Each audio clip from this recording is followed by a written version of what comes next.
Greetings once again from the corner on the deck. I thought today I'd take you to another corner.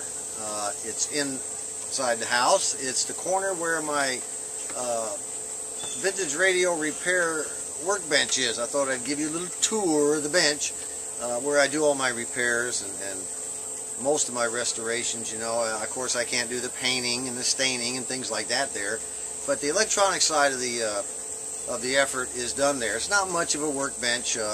If you're easily bored, now's the time to click off and go look at another YouTube video. But I'll show you what I got. Relative to other workbenches, what I have is pretty pitiful, but it does the job. And I've been able to put out a number of vintage radios that have been what I consider restored. So stick around. I'll go ahead and shut this baby off, and the next thing you'll see, if you're interested, will be the top of the bench. Well, here it is, the top of the workbench. From the left side over to the right side. We'll start at some point to show you what we got here.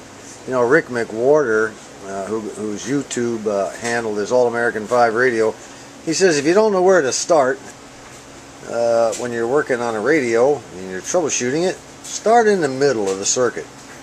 So why not start in the middle of the bench? Okay, here we go.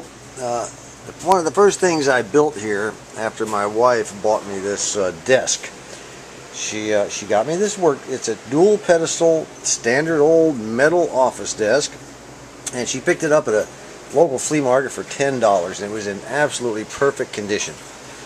And she brought it home, and she said this will work fine for your bench, and I had to agree with her. It's just ideal, and it had nothing on it when she first brought it here. So she toted it home in the car, and my grandson and I toted it into the house and put it all together, and here it is. And then I went ahead and stuck a couple of shelves up above it, and nothing but a couple of old brackets with some wood stained. I didn't even put a finish on it. I just stained it and attached them to the brackets, and there they are. They've worked fine for about a year and a half, going on 2 years now. So starting in the middle, the first thing I added to this setup was an amp meter and a voltmeter. But the amp meter was not calibrated small enough. I wanted to know exactly, as close as I could get, what my current draw of my radios were.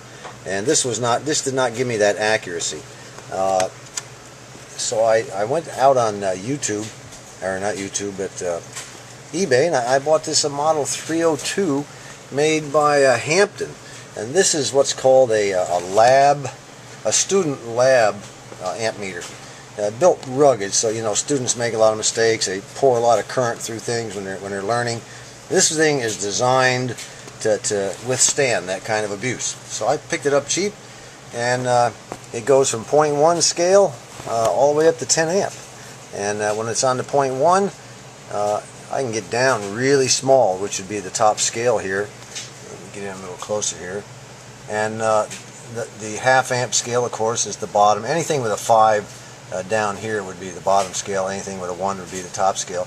Ideal thing for working on the radios. I plug my radio into here, and as I bring up the voltage on the radio, I can see exactly how much current's being drawn. If it exceeds a certain point, I can shut the radio down and find out what the problem is. I can bring it up very slowly and very carefully. Watch that gauge. So, incidentally, amp meters are wired in series. Voltmeter here, I can watch my volts as I come up, watch my amp meter together. It's kind of a seesaw arrangement, but it works great. Voltmeters wired in parallel. And this little box here is where I plug in my radios. I built that. All of this stuff was homemade. Boxes I bought at Hobby Lobby. I just cut some holes and fastened it up. This is my voltage control unit, the Variac, variable voltage supply. And that is plugged into a two outlet isolation transformer. So, and of course the transformer is plugged into the wall. So that's how I get my voltage to my radios. Over here, let me light this up a little bit for you. Over here is 3 boxes. There's one there and one down there, and this one. This is how I store my spare tubes. I don't have a whole lot of them, but I've got enough. You know, if I have a problem, I think I might be able to dig through there and find what I need. This is the first piece of test equipment I bought.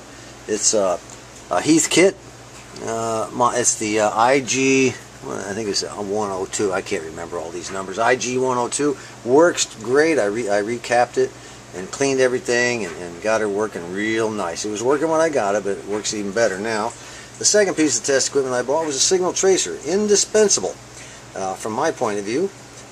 Again, it's a Heathkit, and this is a model IT12.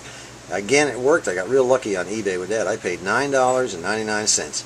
I've since gone ahead and recapped the entire inside and changed the probe on it. There was a fella on eBay that was selling both RF and audio probe combinations for the Heathkit and ICO signal tracer, so I went ahead and bought one and changed the connector down here. It works great. Yeah, I mean, I've really found a lot of problems using that thing. Indispensable, like I said. Vacuum tube voltmeter. Been wanting one for quite a while. Picked it up about a month and a half ago, 2 months ago, maybe a little longer. I can't remember. One of the members on the Antique Radio Forum sold me 2 of them, and they both worked. This one was the best of the 2 as far as cosmetics went. Again, I recapped it. Works great. And just the rest of it's just cleaning material, you know, WD-40 and alcohol that's used to clean all my solder joints after I soldered them. I highly recommend you do that. Clean your solder joints after you've soldered. And my little old digital multimeter to back up my vacuum tube voltmeter, or the other way around. I don't even know what's in this anymore. I think I emptied it out the other day. Got a speaker cone. Got a couple of speaker cones actually. One small, one big that I plan to...